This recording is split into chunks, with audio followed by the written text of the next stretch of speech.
Então, o meu objetivo é discutir com vocês a respeito de lombalgia, discutir 20 minutos, de um tema extremamente relevante, né? Não sei qual é a especialidade de vocês, mas vocês vão se deparar diante de um paciente com lombalgia. Se eu pedir para vocês levantarem a mão, quem já teve lombalgia, mais de 80% vai levantar a mão, ou terá lombalgia, né? Então, é uma queixa muito frequente. Vamos lá. Bom, minha formação ortopédica, a faculdade fiz na Universidade de Campinas, mas toda a minha formação ortopédica fiz na Santa Casa, acabei ficando na Santa Casa, e não tem nenhum conflito em relação a essa apresentação. Tá? Bom, em relação à dor lombar, como eu comentei com vocês, é uma afecção extremamente prevalente. Né? Então, no pronto-socorro agora, se for fazer o levantamento de queixas, é a causa principal de fichas de atendimento. Né? E a grande maioria dos casos é uma dor autolimitada e de origem miofacial. Isso é importante frisar, né? Porque quando você vê todas as avaliações estatísticas das causas de lombalgia, geralmente a dor miofacial responde pela grande maioria. Mas aí tem um problema também, né, de você, de repente, dispensar um paciente com dor lombar com uma doença mais séria. Então, tem algumas bandeiras, tem uma bandeira amarela de sinal e sintoma que a gente tem que ficar atento. Né? Por exemplo, um paciente que vem com uma dor mais inflamatória, aquela dor noturna. Né? Fala assim, durante o dia não me incomoda muito, à noite ela incomoda bastante. Aí você começa a ficar atento. Outra coisa é a faixa pediátrica. Não sei se tem um pediatra aqui. Essa regra que eu falei para você da alta prevalência não vale muito para criança. Né? E aí, criança, quando você faz quando é espontânea a queixa de lombalgia, a criança acorda com a dor, muitas vezes pedindo analgésico, até para me encontrar ela tem uma causa secundária, não é até aquela causa miofacial. E podemos falar de outras causas, como traumática, e principalmente em idoso, que muitas vezes vem com dor lombar sem história de trauma. E muitas vezes uma radiografia surpreende ter uma fratura por fragilidade óssea. O ponto é que é um tema muito relevante, com impacto socioeconômico e também trabalhista, que não é pouco relevante. Então, nós temos que lembrar que muitas vezes a dor lombar não é só causa ortopédica. Né? Então, eu vou mostrar 2 casos aqui que passou pela ortopedia e a gente reencaminhou para a clínica médica. Né? Então, a anamnese, exame clínico, tudo aquilo tem que ser avaliado. Muitas vezes o paciente vem com dor lombar e na inspeção estática você vê uma lesão típica herpética. Né? E o paciente veio com a queixa de dor lombar e acabou passando na ortopedia. E um paciente com uma dor lombar muito intensa, que no exame clínico mostrou que estava perdendo o pulso. O paciente portador de um aneurisma dissecante de aorta, que também entra no diagnóstico diferencial de dor lombar. Fora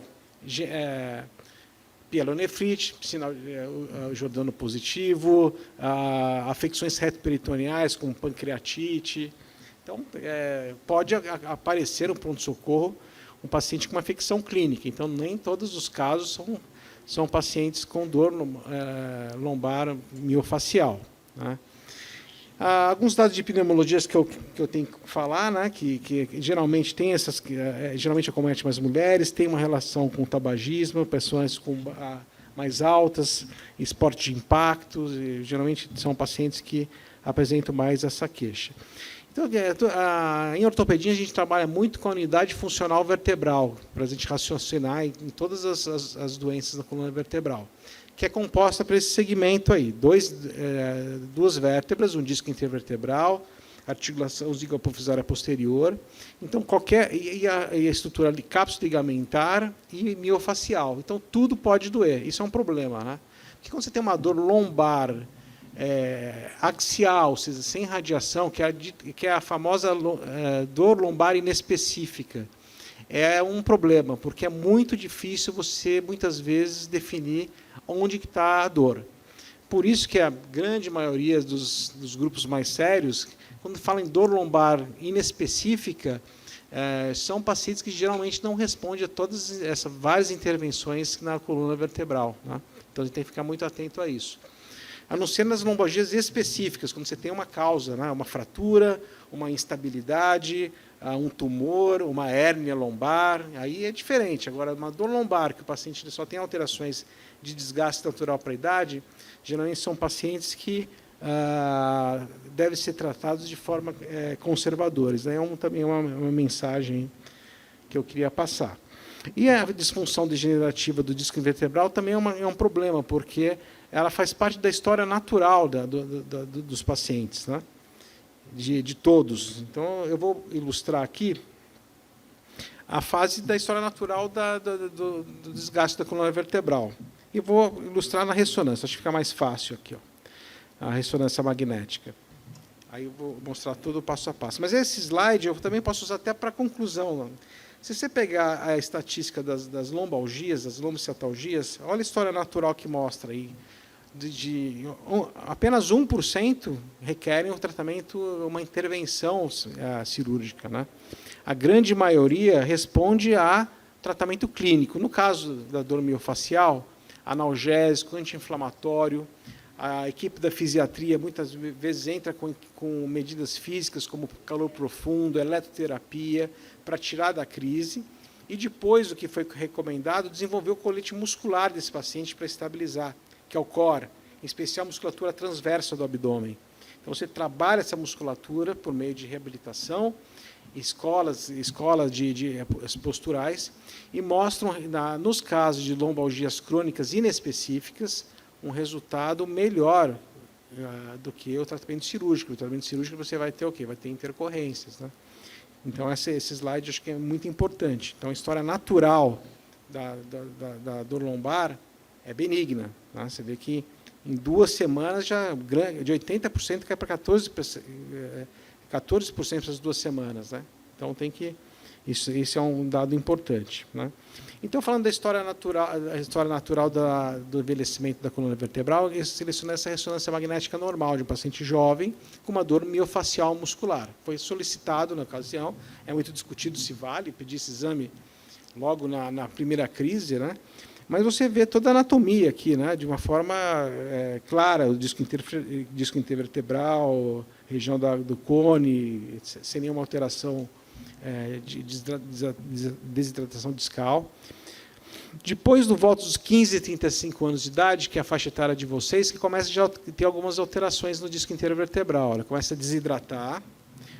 Se fizer uma ressonância de vocês, pode aparecer isso, mas eu não tenho dor nas costas, mas por isso que tem muito falso positivo o exame, mas essa fase que começa a desidratar, o disco ponderado em T2 começa a ficar mais escurecido, e tem aquele sinal que vem no laudo, que o radiologista fala que é sinal de alta intensidade, que é a flechinha de baixo ali, né? Que nada mais é do que, como fica desidratado, faz microfissuras no ânulo fibroso, então dá um sinal de alta intensidade na região do disco intervertebral posterior, tá? Que é o HITS, que é a tradução aí, né? Por fim, vem depois, por volta dos 35 aos 60 anos de idade, a fase da instabilidade, porque pelo processo de desestruturação do disco intervertebral, isso leva também a uma microinstabilidade na unidade funcional vertebral e começa a inflamar a faceta, a articulação posterior com sinovite. E pode essa desestruturação levar a um escorregamento de uma vértebra sobre a outra, que é a espondilolistese. Tá? Então, você começa a ver uma listese, pode começar a ver alteração de edema em volta na região do disco intervertebral.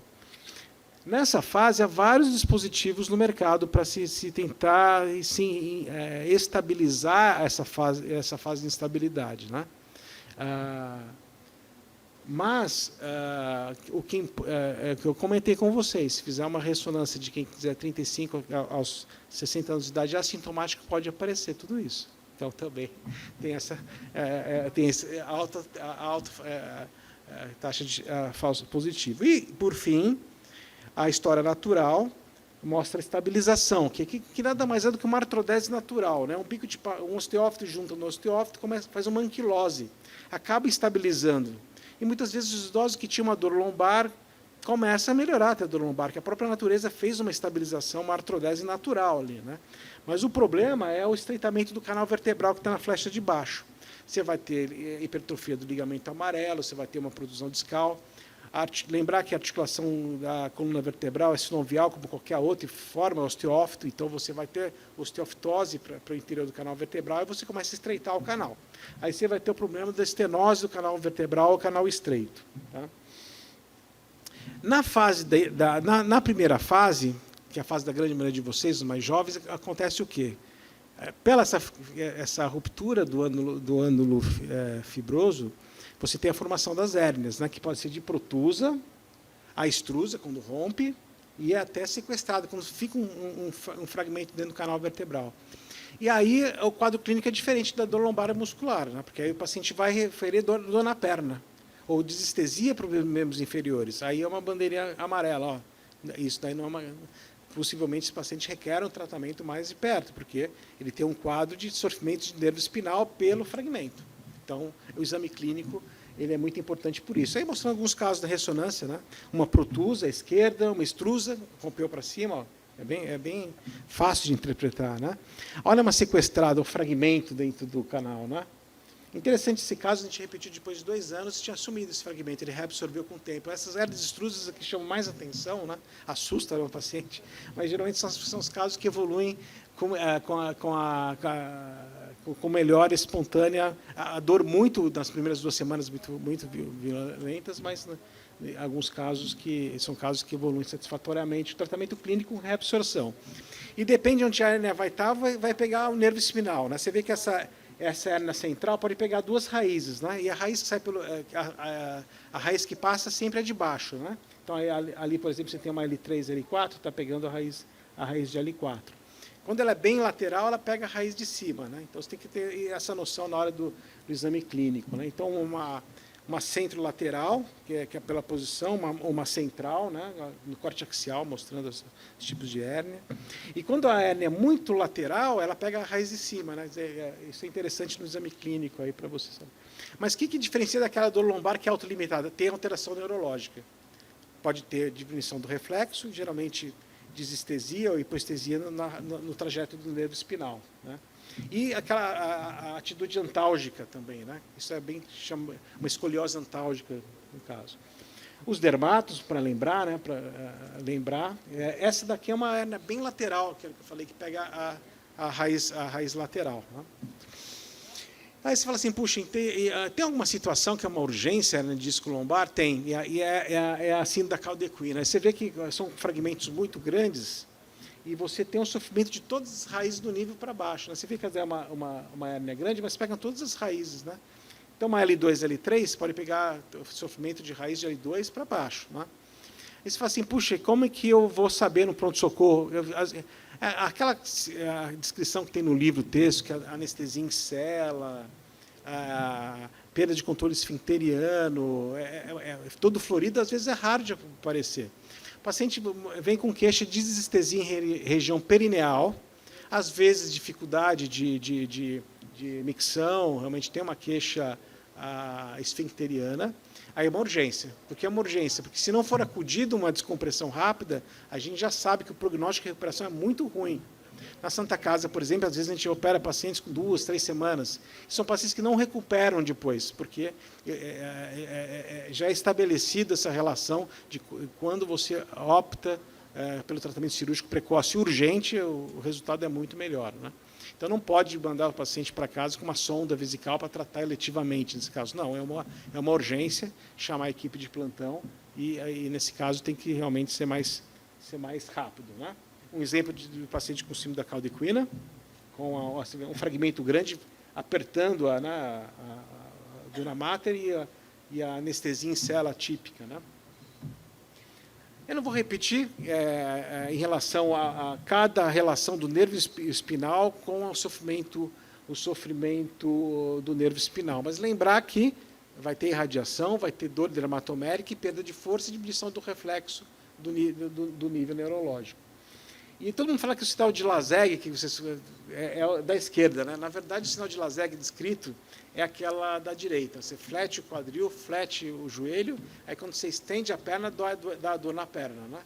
Apesar que muitos livros textos falam que do lado que a prova da perna da elevação estendida à esquerda, que dá a fisgada, né? É o sinal de Laseg positivo. mas é o sinal típico da irritação do nervo espinal lombar pela hernia de disco lombar. Tem essa manobra também, só para lembrar, né? Já que estou falando de hernia de disco lombar, e o tratamento? Tirando a sildenafil, também, quando você não tem uma disfunção motora muito relevante, a primeira linha de tratamento é 6 semanas de tratamento clínico. Aí entra medidas fisiátricas como TENS, ultrassom, anti-inflamatório. Se a dor estiver muito grande nesse período, pode ser feito infiltrações periforaminais na tentativa de aguardar essa história natural de 6 semanas. Né? Quando se passa 6 a 12 semanas com uma dor muito relevante, existe aí, já também é estabelecido na literatura que o tratamento cirúrgico rende melhores resultados.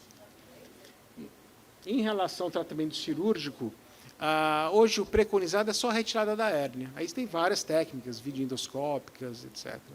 Se mostrou que todos os dispositivos que você colocava junto, na verdade, não era o dispositivo que melhorava. Era a retirada da hérnia. Né? Nós temos 3 minutos ainda, aqui ilustrando aqui a ressecção da hérnia, no caso, videoendoscópica. Né?